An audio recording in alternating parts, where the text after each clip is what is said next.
છૂટક મજૂરી કરનાર પરિવારનો દીકરો બન્યો દેશરક્ષક. સોતા અબ્બાસ સત્તારની બીએસએફમાં પસંદગી. કચ્છ જિલ્લાના મૂળ મોટી ઉણોટ ગામના અને હાલ ભુજના ગાંધીનગરી વિસ્તારમાં વસવાટ કરતા સોતા પરિવારના દીકરા સોતા અબ્બાસ સત્તારની બોર્ડર સિક્યોરિટી ફોર્સ બીએસએફમાં પસંદગી થતાં સમગ્ર વિસ્તારમાં ખુશીની લાગણી ફેલાઈ છે. સોતા અબ્બાસના પિતાજી સોતા સત્તાર જુમ્મા અને માતુશ્રી સોતા સલમાબેન સત્તાર બંને છૂટક મજૂરી કરીને પરિવારનું ગુજરાન ચલાવે છે. સીમિત સાધનો અને આર્થિક મુશ્કેલીઓ વચ્ચે પણ સંતાનોને શિક્ષણ અને સંસ્કાર આપવામાં કોઈ કમી રાખી નથી. સોતા સત્તાર જુમ્માના 3 સંતાનો છે, જેમાં 2 દીકરા અને 1 દીકરીનો સમાવેશ થાય છે. સોતા અબ્બાસે પોતાનું પ્રાથમિક અને માધ્યમિક શિક્ષણ સરકારી શાળામાં પૂર્ણ કર્યું હતું. ત્યારબાદ મુસ્લિમ એજ્યુકેશન ટ્રસ્ટ ખાતે ગુરુ અયાઝ સરના માર્ગદર્શન હેઠળ ધોરણ 12 સુધી અભ્યાસ કર્યો. ત્યારબાદ તેઓ ભુજ સ્થિત જેબી ઠક્કર કોમર્સ કોલેજમાં અભ્યાસ પૂર્ણ કર્યો હતો.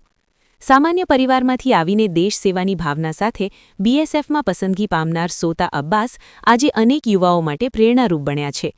તેમની આ સફળતા પાછળ પરિવારનો ત્યાગ, શિક્ષકોનું માર્ગદર્શન અને પોતાની અડગ મહેનત મુખ્ય કારણ છે.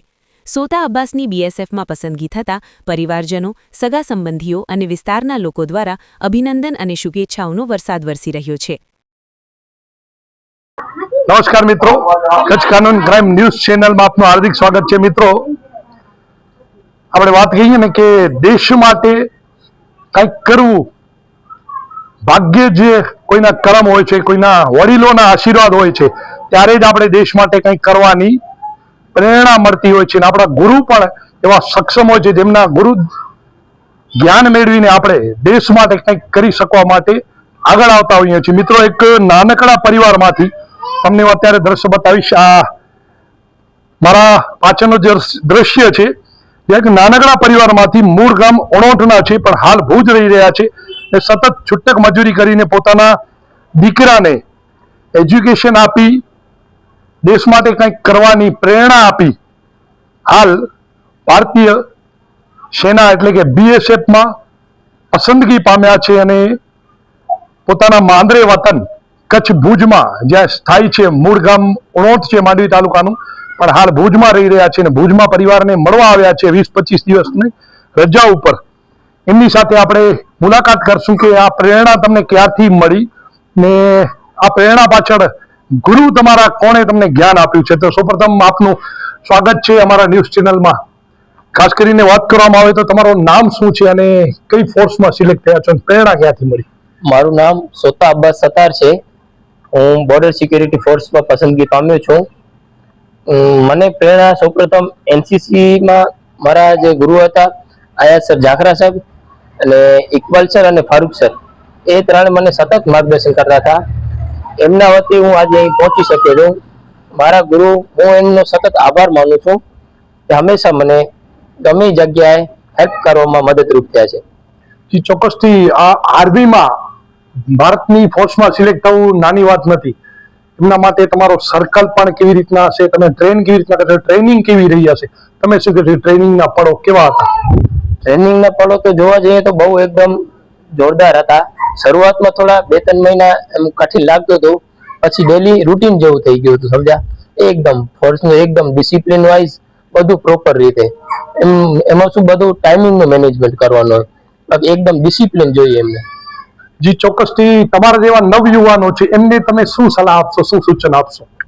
એમને તો એક જ વાત કહેવા માંગુ છું, તમે સતત મહેનત કરતા રહો, તમને આપોઆપ પરિણામ ઉપરવાળો આપશે જ.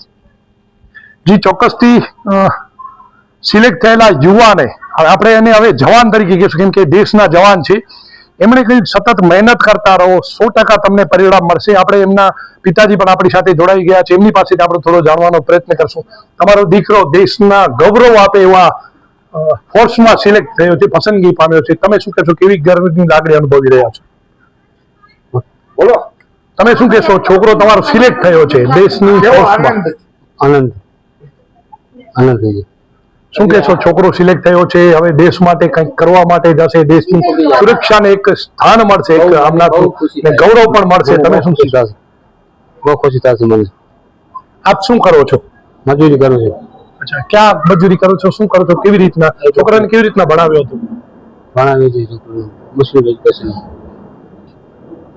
જે ચોક્કસથી એમને સરકારી શાળામાં પ્રાથમિક અભ્યાસ લઈ અને મુસ્લિમ એજ્યુકેશનમાં 12મા સુધીનો અભ્યાસ લઈ ત્યારબાદ જેબી ઠક્કર કોમર્સ કોલેજમાં એજ્યુકેશન મેળવ્યું હતું અને દેશની રક્ષા માટે એક મન બનાવી લીધું હતું કે મને દેશ માટે કંઈક કરવાનું છે ને એમણે સિલેક્ટ થઈ ગયા છે ને હવે આપણા દેશના જવાનો સાથે મિત્રો વાત કરું તો આ જે યુનિફોર્મ છે એને જોઈને પણ છાતી ધગધગ ફૂલી જાય એવા યુનિફોર્મ સાથે આપણા ભુજનો યુવાન, ગાંધીનગરીમાં વસવાટ કરતા નાના પરિવારનો યુવાન હવે યુનિફોર્મ પહેરીને અહીંથી જશે એટલે કેવી ગર્વની લાગણી અને કેવી છાતી આપણી ગજગજ ફૂલી જશે. એમના મોટા બાપા એટલે કે વડીલ કાકા આપણી સાથે છે, એમની પાસેથી આપણે જાણવાનો પ્રયત્ન કરશું. આપને કેવી ખુશી થઈ રહી છે? આપનો ભત્રીજો દેશની રક્ષા માટે સિલેક્ટ થયો છે, પસંદગી પામ્યો છે? મને તો બહુ ખુશી થઈ છે. મારું ભાતરીઓ સમજો એમ છે ને મારો છોકરો સમજો એ છે, બરાબર. મને ઘર જ છે એના ઉપર આ મુકામ પર પહોંચી ગયો ને અમને બહુ ખુશી છે. અમે આ નાના માણસ હોતે ને આ મારો દીકરો આવી છે પહોંચી ગયો એ અમને બહુ બહુ ખુશી ને શાંતિ થઈ છે. જે ચોક્કસથી દેશની રક્ષા માટે હજારો લાખો યુવાનો ટ્રેનિંગ આપી રહ્યા હોય છે, પણ પસંદગી જેને આશીર્વાદ હોય છે, જેને કઠોર ટ્રેનિંગ પાસ કરી હોય છે, જેમણે વડીલોના આશીર્વાદ લીધા હોય છે, જેમને એક નીતિ અને નિયમ બનાવ્યા હોય, જેમ કહીએ કે ડિસિપ્લિન બનાવી હોય, એવા જ યુવાનો આ દેશ માટે સિલેક્ટ થતા હોય છે. એટલે સિલેક્ટ થનાર યુવાનને પણ આપણા તરફથી ખૂબ ખૂબ શુભેચ્છાઓ મળી રહી છે અને સમાજમાં ખાસ કરીને મૂળ ગામ ઉણોદમાં પણ ગર્વની લાગણી અનુભવાઈ રહી છે. કચ્છ કાનૂન ક્રાઇમ, નિતેશ ગોર, ભુજ. વિશ્વ પ્રસિદ્ધ મહાનુભાવોની, ભારતના 8 વડાપ્રધાનોની સચોટ ભવિષ્યવાણી કરનાર અંકશાસ્ત્રી જ્યોતિષ શંકર ગોડ. ભારતના વડાપ્રધાન ઇન્દિરા ગાંધીની વિજયની તથા અકાળી મૃત્યુની સચોટ ભવિષ્યવાણી કરનાર જ્યોતિષી. વડાપ્રધાન રાજીવ ગાંધીની વિજયની તથા અકાળી મૃત્યુની સચોટ ભવિષ્યવાણી કરનાર ભારતીય અંકશાસ્ત્રી. ભારતના વડાપ્રધાન શ્રી નરેન્દ્ર મોદી 2014માં વડાપ્રધાન બનશે અને લાંબુ સમય શાસન કરશે અને 2024માં જીતની હેટ્રિક કરશે તેવી 12 વર્ષ અગાઉ સચોટ ભવિષ્યવાણી કરનાર વિશ્વના પ્રથમ ભારતીય અંક જ્યોતિષી. ભારતના જનરલ બિપિન રાવતના અકાળી મૃત્યુ. ભારતના જનરલ બિપિન રાવતની મુસાફરીની શરૂઆત બુધવારના અશુભ દિવસે રાહુકાળમાં થઈ, જેનું પરિણામ ભયંકર અશુભ આવ્યું. બિપિન રાવતનું અકસ્માતથી 12 જણા સાથે અકાળી મૃત્યુ થયું. ગુજરાતના મુખ્યમંત્રી વિજયભાઈ રૂપાણીનું અકાળી મૃત્યુ. અમદાવાદમાં ગુરુવારે બપોરે રાહુકાળમાં મુસાફરીની શરૂઆત થઈ. વિમાનમાં મુસાફરીમાં 300થી વધારે લોકો સાથે વિમાનમાં અકસ્માતમાં વિજય રૂપાણીનું અકાળી મૃત્યુ થયું. બુધવાર શનિવારના અશુભ દિવસે રાહુકાળમાં શુભ કાર્યની શરૂઆત ન કરવી. ભારતના 8 વડાપ્રધાનોની ભવિષ્યવાણી કરનાર જ્યોતિષીની સાચી સલાહ. અશુભ સમયે રાહુકાળથી બચો. મુહૂર્તકાળ પંચાંગ ઘરે બેઠા મંગાવો. સંપર્ક કરો જ્યોતિષી Shankar Gor, Tina house, Bhuj, Kutch. Mobile number 9906 02928.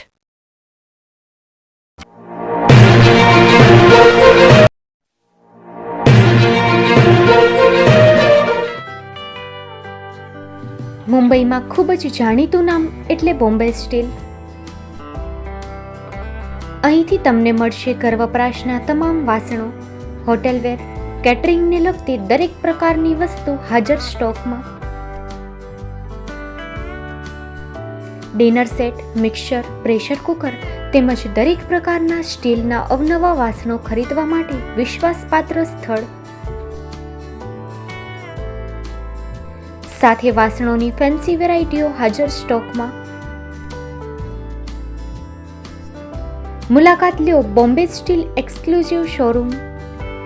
Export અને હોલસેલ ભાવે વાસણો મળશે. નંબર નોંધી લેશો. જગદીશભાઈ પટેલ 9221870713 022 6674 7625. મારુતિ જોગડે 9930864095. Website www.thebombasteel.com. અમારું સરનામું નોંધી લેશો. Bombay steel, shop number 16-18, Godiji building, Tamba Kanta, Paydhuni, Kalba Devi road, Mumbai 400003, Maharashtra.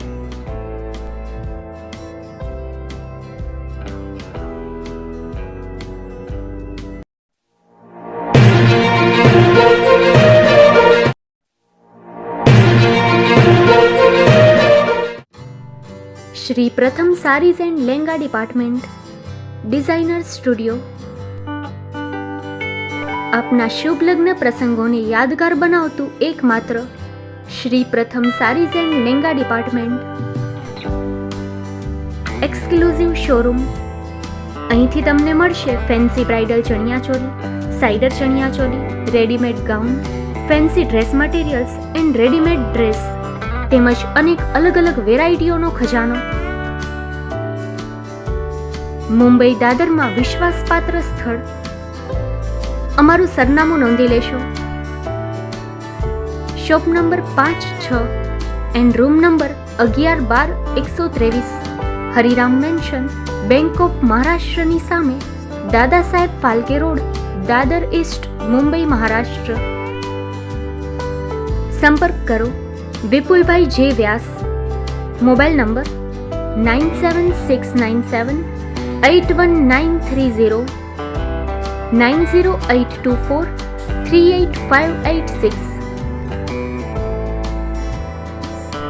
તો તમે રાહ કોની જુઓ છો? આવો, તમારા પરિવાર અને મિત્રને પણ સાથે લઈ આવજો.